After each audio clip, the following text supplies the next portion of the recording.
सभी दोस्तों को मेरा राम राम। राहु केतु शनि इनको हम पापी बोल देते हैं, सूर्य मंगल को हम गर्म ग्रह बोल देते हैं, बृहस्पति को हम साधु बोल देते हैं, चंद्रमा को हम नरम बोल देते हैं। लेकिन कायदे से देखा जाए तो सबसे पापी ग्रह है चंद्रमा। और चंद्रमा कैसे है कि डॉक्टर ने या हम खुद भी जानते हैं, बहुत सी चीज़ें ऐसी होती हैं कि जो खाने से आदमी बीमार होता है, जिसके सेवन से आदमी को नुकसान होता है। बीड़ी, सिगरेट, शराब, तंबाकू, इन पे लिखा होता है, वैधानिक चेतावनी भी दी होती है सूर्य की तरफ से। जो चेतावनी होती है सरकारी, जो आत्मा की आवाज़ होती है वो सूर्य होता है। और जो मन बार बार बहलता है वो चंद्रमा होता है। तो ये मन ने पाप करने के लिए मजबूर करता है इंसान को।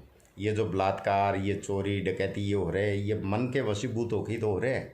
तो कौन करवा रहा है? चंद्रमा ही तो करवा रहा है। और चंद्रमा को मन बोलते हैं। तो उसकी ज़रूरतें पूरी नहीं होगी तो उसका मन लालायित होगा कि यार वो फलां गाड़ी में जा रहा है तो मेरे पास भी होनी चाहिए। उसके पास कोई कमाई का साधन नहीं होगा तो वो चोरी करेगा, डकैती करेगा, ये फिरौती वगैरह की ये काम करेगा। यानी आपराधिक प्रवृत्ति गतिविधियाँ होती हैं वो मन ही तो करवाता है। और सूर्य जो है वो चेतावनी देता है एक बार कि ये काम नहीं करना, अन्यथा सज़ा के भागीदार बनोगे। लेकिन मन है, चंचल है। मन लोभी, मन लालची, मन चंचल, मन चोर, मन के मते मत चालिए, मन पलक पलक में और। ये कहावत ही ये बात कह रही है, मैं नहीं। इतिहासकारों ने जो लिखा है वो ये बात कह रहे हैं कि मन के मते कभी मत चलना वरना पछताओगे। तो पापी कौन हुआ? पापी चंद्रमा हुआ। शनि की तो आंखें होती हैं, दृष्टि होती है, वो देखता रहता है कि ये चंद्रमा क्या क्या करवा रहा है और बाद में वो पीड़ित करता है। आपका मन किया, मैं मन किया यार शराब पी ली, धीरे धीरे बढ़ते वो ज़्यादा पीने लग गया, उसका लीवर ख़राब हो गया तो फिर उसने बीमार होना ही होना है। तो मन के पीछे कितनी बड़ी कहानी बन गई। मन किया बीड़ी सिगरेट पीने लग गया, मन किया कोई लड़की जा रही है, मन फिसल गया, बलात्कार कर दिया।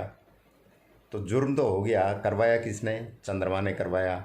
सज़ा किसने दी? शनि ने दी। तो शनि तो न्याय का देवता है, उसने तो देनी है। तो मन के मते अगर भगवान श्री कृष्ण अगर मन के मते चलते तो उसके भी रिश्ते बहुत थे। उनके भी, भगवान कृष्ण के भी बहुत रिश्ते थे। कोई बुआ का बेटा था, कोई बहन का बेटा था, कोई बाप का, दादा का, पता नहीं कितने उलझे हुए रिश्ते थे। लेकिन मन के अकॉर्डिंग न चल के और न्याय के संगत वो किया, तब जाके महाभारत हुई और पापियों का नाश हुआ। तो हमेशा यहाँ अगर हम देखें, कायदे से देखें, तो ये जो चंद्रमा है ये सबसे पापी है।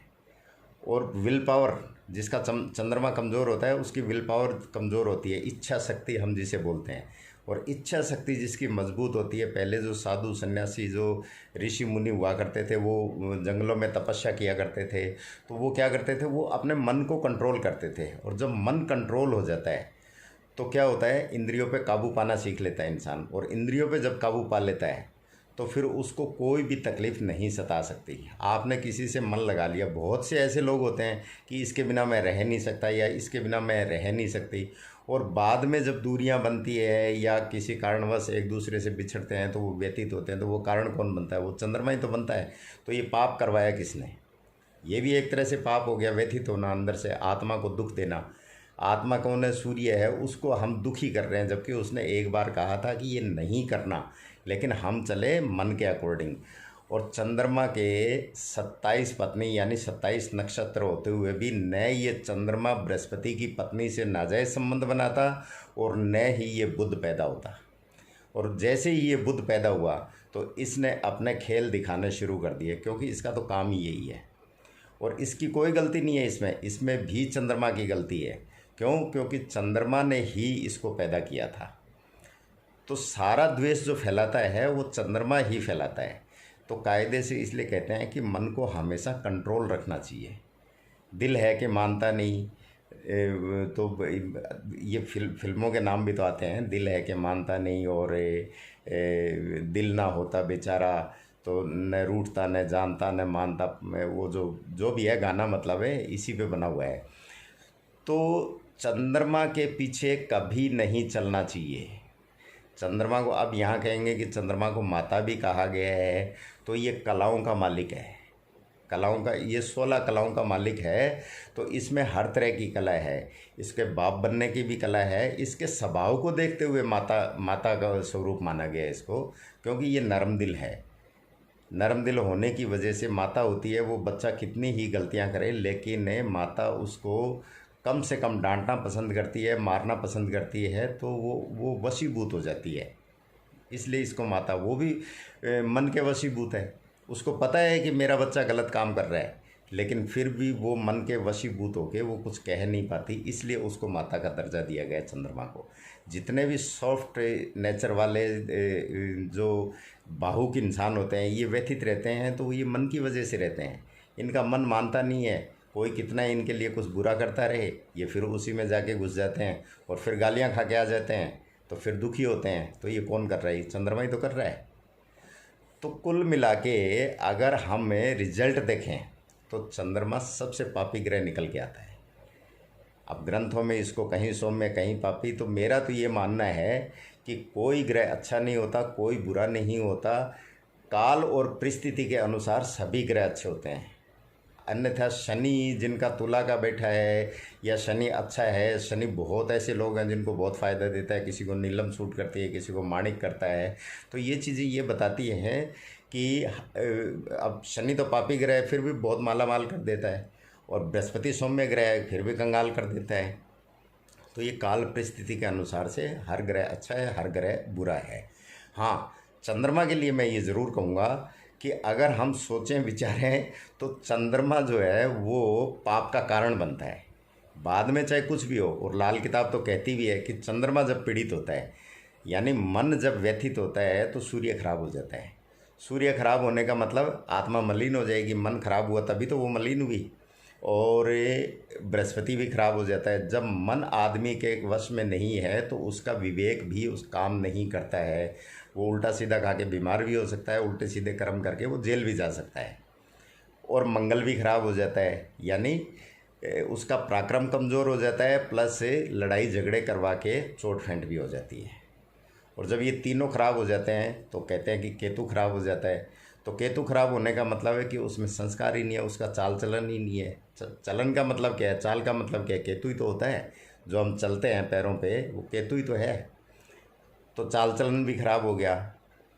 और ये चंद्रमा अगर कंट्रोल में हो, यानी वश में हो, तो इंसान ने बहुत सी बीमारियों को, बहुत सी बीमारी हो, चाहे तकलीफ़ हो, चाहे किसी भी तरह की तकलीफ़ हो, अगर उसने संतोष कर लिया कि ठीक है, जो परमात्मा ने मुझे दिया है दाल रोटी, मुझे उसमें संतुष्ट रहना चाहिए, उसका मन कंट्रोल में है, और मन कंट्रोल में है तो वो ये नहीं देखेगा कि फ़लाँ आदमी BMW में जा रहा है, मुझे भी जाना चाहिए। तो ऐसा नहीं देखेगा तो वो उल्टे काम कभी नहीं करेगा। और अगर वो ये सोचेगा कि इसके पास ये बड़ी गाड़ी है तो मेरे पास भी होनी चाहिए, तो उसको वो भी उल्टे काम करेगा। उल्टे काम करेगा तो एक न एक दिन शनि उसका रिजल्ट ज़रूर देगा। यानी न्याय संगत ग्रह होने की वजह से उसका जो जुर्माना है वो दंड के रूप में उसको ज़रूर देगा। और यही शनि चंद्र की कहानी है। शनि हमेशा चंद्रमा को समझाने की कोशिश करता है, इसके हमेशा पीछे रहता है, क्योंकि ये चंचल है, ये चलायमान है, ये रुकता नहीं है एक जगह। पानी कभी ठहरता है क्या? और रुक गया तो पानी खराब हो गया।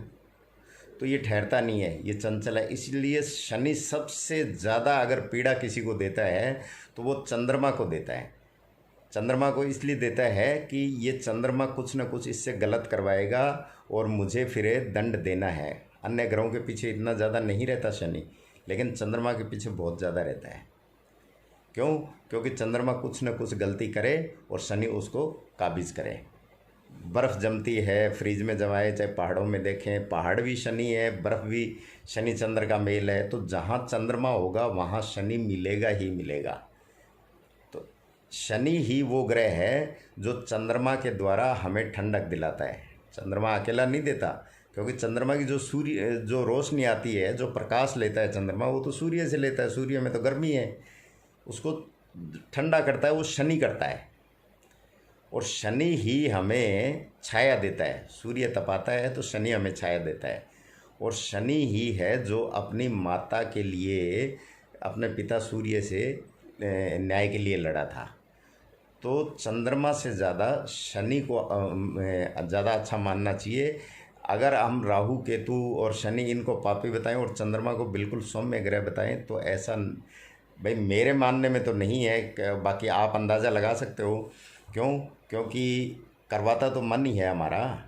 या तो मन है वो चंद्रमा नहीं है, या फिर चंद्रमा मन है तो फिर चंद्रमा पापी है। तो आप भी इसका आंकलन करके देखें और कोशिश करें कि चंद्रमा को किसी भी हाल में मजबूत रखें। मजबूत मतलब मन को ठोस रखें। बाकी इसके कोई उपाय नहीं होते हैं। भोलेनाथ के जितना भी ये दूध और जल चढ़ाया जाता है तो वो एक तरह से वहाँ जो शिवलिंग है पत्थर होता है काला, वो शनि का ही होता है। उस पर दूध चढ़ा चढ़ा के शनि और चंद्र को मिलाया जाता है तो मन भी काबू हो जाता है और वो देना भी शुरू कर देता है। वो देना इसलिए शुरू कर देता है कि चंद्रमा जो है वो शनि के कहने में आ जाता है, या यूँ मान लो कि शनि और चंद्र का जो मेल है वो अच्छा हो जाता है, तो इसलिए वो देना शुरू कर देता है। तो चंद्रमा को हमेशा अच्छा रखें और विल पावर को स्ट्रॉन्ग कर लेंगे तो आपका चंद्रमा हमेशा मजबूत रहेगा। तो आपको पीड़ा का एहसास ही नहीं होगा। और चंद्रमा आपका जितना कमज़ोर रहेगा, ये तो लाल किताब भी बताती है, बृहस्पति यहाँ बैठा है या चंद्र 9 बैठा है, बृहस्पति 10 बैठा है, 7 बैठा है, तो इनको प्रोफेशनल होना चाहिए, इनको भावुक नहीं होना चाहिए। चंद्र प्रधान लोग हैं उनके लिए कहते हैं कि भाई ये जितना प्रोफेशनल होंगे उतना जीवन में तरक्की करेंगे, अन्यथा लोग फ़ायदा उठाएंगे, ये कुछ नहीं कर पाएंगे। तो ये सारा खेल किसका है? क्योंकि मन के वशीभूत होकर वो इंसान बार बार गलतियां करता है और बार बार दंड का भागीदार होता है। तो हमें ऐसा न करना चाहिए। नहीं करने के लिए और चंद्रमा को मजबूत करने के लिए हमें अपनी इच्छा शक्ति को मजबूत करना चाहिए। अब यहाँ बृहस्पति को साथ ले लो। बृहस्पति क्या है? योगा। योगा आदमी करता है तो मन को मजबूती मिलती है, और सूर्य नमस्कार करता है उससे और ज़्यादा मिलती है। तो सूर्य नमस्कार हुआ, योगा हुआ, ये करने से बृहस्पति और सूर्य की सहायता मिलती है। मन ठोस होता है। मन ठोस होता है तो वो दोबारा गलती को दोहराएगा नहीं तो वो दंड का भागीदार भी नहीं होगा और वो जीवन जो उसका है वो सुखमय होगा। तो आप भी इस तरीके से करते रहें, आपका भी जीवन सुखमय रहेगा। नमस्कार, धन्यवाद।